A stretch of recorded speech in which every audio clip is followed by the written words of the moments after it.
uma questão que eu queria falar pouco sobre as propostas para as mulheres, né? O senhor tem também aí algumas declarações polêmicas e a gente vive atualmente uma onda muito forte. Inclusive, há um documentário de um documentarista britânico Por Dentro da Machosfera, né? Que fala um pouco desse mundo Red Pill aí. Eu queria saber quais são as suas propostas para as mulheres.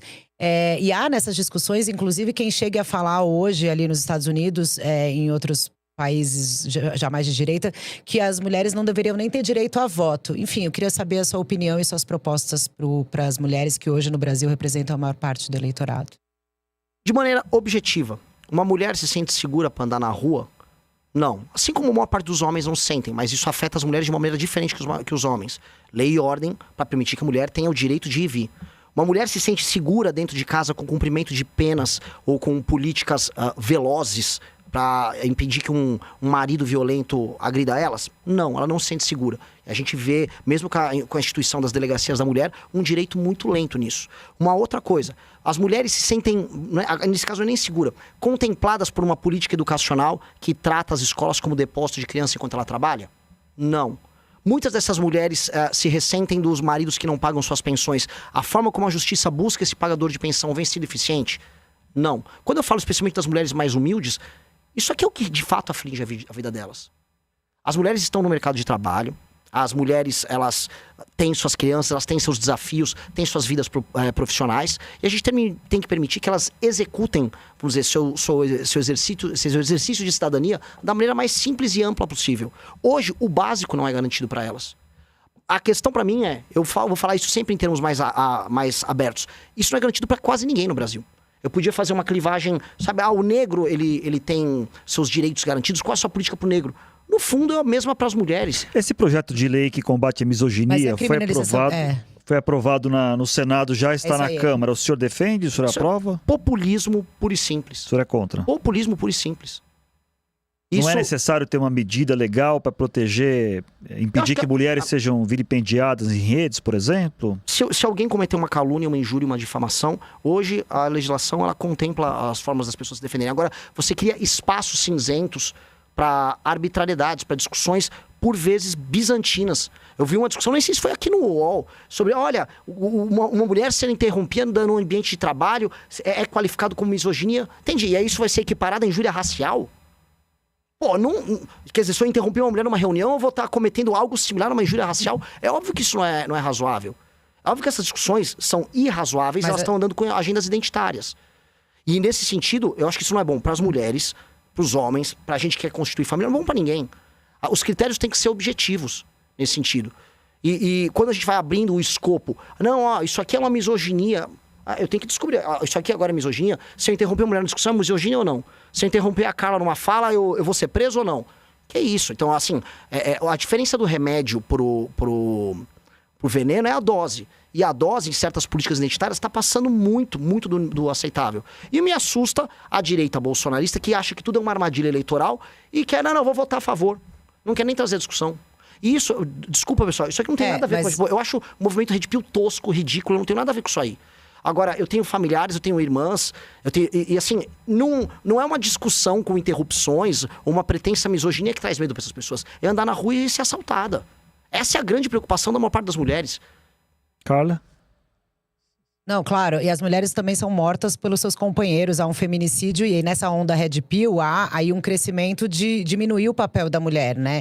Então, por exemplo, eu queria saber a opinião do senhor em relação ao caso do influencer, que é o policial rodoviário federal, que chama Café com Meu Pai, acho que o senhor deve conhecer a história, ele foi indiciado agora por falas misóginas. Então, eu queria saber se o senhor acha que é certo o indiciamento. E aí, só para concluir a minha pergunta, a pergunta do Zanini em relação ao PL da misoginia, o senhor não acha que se colocasse nesse PL justamente esses critérios do que é, o que não é, não poderia ser uma solução? Veja, eu não vou ficar na posição de advogado do influencer Café com Meu Pai. Até fui ver o caso dele ali, ele é um bolsonarista, eu acho, ele nem gosta da gente. Então, eu nem sei, eu sei que o conteúdo dele é voltado pra mulher e o público dele é público feminino. E aí é uma questão dele com o público dele. Eu acho que nenhuma mulher foi obrigada a ver o conteúdo dele. E não acho que, a não ser que ele tenha realmente cometido um grande crime, eu não acho que ele deva ser alvo de perseguição. Eu realmente não sei. Existe algum conteúdo absolutamente misógino ali? O que eu sei dele, até pelas estatísticas das redes sociais dele, é que mais da metade do público dele é composto de mulheres. Não sei que essas mulheres sejam masoquistas. Mas é que, infelizmente... Espera só um pouquinho. Mas a gente vai dizer pra elas o que elas podem ver ou não. Ah, entendi. Aí elas não têm capacidade de julgamento. É que são todas mulheres maiores de idade, de classe média, aceitando seguir um influenciador. Eu não quero me colocar aqui como um defensor do café com seu pai, porque eu nem sei direito qual é o conteúdo dele. Acho que é um conteúdo de relacionamento. Agora, é esse nível de tutela que a gente quer ter? Essas moças, todas maiores de idade, responsáveis, elas podem votar. Só que elas não podem ver um conteúdo sobre relacionamento. Entendi. A gente realmente acha que essas pessoas são umas idiotas. Eu vou ter que fazer um intervalo rapidinho pro pessoal de televisão e a gente continua aqui no YouTube com a entrevista e a televisão volta daqui a pouquinho. Carla, você ia falar, mas você ia emendar? Não, eu só queria completar, Renan. É que eu acho assim, claro, são mulheres adultas, mas é que a gente tem um machismo estrutural enraizado e nós temos mulheres machistas, é evidente. É uma questão cultural mesmo. O senhor acha que isso também não tem que ser atacado? Então vamos criar filhos machistas que vão continuar agredindo mulheres e mulheres que vão continuar agredindo a ser subservientes aos maridos? O senhor acha que a gente não tem que eu não entendi o ponto, evoluir como sociedade? Eu não entendi o ponto, assim… Então, que as moças que seguem esse cara, eu não sei o conteúdo dele. É um conteúdo sobre relacionamento. É um básico que eu sei. Não vou ficar assumindo o papel de advogado e influenciador. Agora, me parece que um cara que tem centenas de milhares de seguidores, ou, né, o que você está me escrevendo é um monte de mulher masoquista, ou nós estamos adotando um critério muito subjetivo do tipo, há um machismo estrutural, e aí essas mulheres não podem acompanhar o conteúdo dele. É um conteúdo que a elas, veja só, é proibido, porque senão elas podem reproduzir um machismo. Eu acho isso profundamente autoritário, acho isso profundamente vago e profundamente perigoso. Agora, deixa eu fazer uma pergunta mais sobre a relação da sua campanha e da sua candidatura com esse público feminino. Claramente, o seu público prioritário nesse momento, o senhor já falou isso em algumas entrevistas, são jovens, ali, né, de 20 a 30, até 30 anos talvez, e majoritariamente homens. Essa certa dificuldade com o público feminino que o MBL tradicionalmente teve, que talvez o senhor tenha também na sua pré-candidatura, o senhor acha que tem alguma relação com alguns episódios aí pelos quais o senhor foi acusado no passado?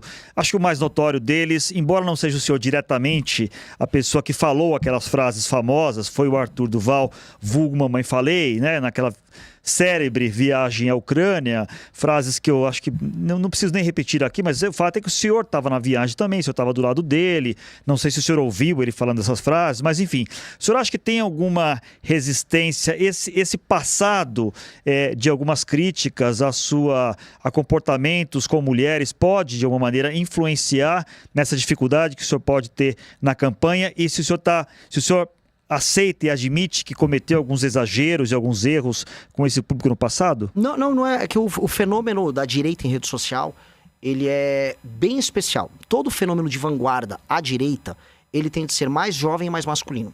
Foi assim com o Bolsonaro, foi assim com o Trump, foi assim com o Milley. Para dar 3 exemplos aqui. Todo fenômeno de esquerda, de vanguarda, jovem, ele costuma ser mais feminino, mais gay, com mais minorias. Isso na política contemporânea. O que acontece? Quando o MBL ele estava mais inserido, inclusive, no conjunto geral da direita, bolsonarista, até, por exemplo, 2019, nosso público feminino e masculino era completamente equilibrado. Nós tínhamos uma participação de mulheres mais velhas bem maior. Mulheres mais novas nem tanto, porque elas estavam mais à esquerda. Isso no mundo todo, tem inúmeros estudos sobre isso. Quando nós rompemos com o universo do bolsonarismo, ali em 2019, aí nós ficamos apenas com o público mais jovem, que é um público de vanguarda, que vai ser mais masculino. Só rapidinho, nós voltamos com a televisão já, tá? A gente tava, o pré-candidato está falando sobre eventuais dificuldades que a candidatura dele tem com o público feminino. Desculpa, interrompi o senhor, pode concluir, por favor. E isso é uma condição de um processo de crescimento. Quem começa como vanguarda na direita, em geral no mundo, é isso. E você não tem vários Artures Duval fazendo áudios nesses lugares. O caso do Milley é um caso específico, o caso do Bolsonaro específico, o caso do Trump específico, e é o nosso caso também. O que está acontecendo agora é a famosa regressão à média, no caso das mulheres. O número de seguidores nossos feminino vem aumentando bastante e o nosso apelo junto a esse universo começa a subir. Várias lideranças nossas têm um público feminino igual ou maior do que o masculino. Isso é parte de um determinado processo. Mesma coisa eu posso falar, por exemplo, o processo que o Mandami passou em Nova York. Ele quase não tinha um eleitor masculino.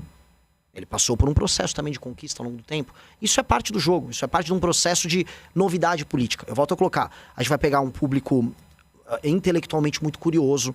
A gente vai pegar um público muito aberto a novas tendências, novas linguagens na internet. Mas só para fechar esse tema feminino, digamos assim, o fato do Arthur Duval continuar no MBL, no Missão, ser uma pessoa importante da sua confiança, participar da sua campanha, pode de alguma maneira prejudicar o senhor junto ao eleitorado feminino, o senhor acha? Não sei, mas eu não vou abandonar um amigo se isso me prejudicar eleitoralmente, porque eu acho que ele é uma pessoa muito valorosa, ele errou, ele já se desculpou pelo erro dele, e ele foi cassado não por conta disso. Ele teria cargo no seu governo, por exemplo?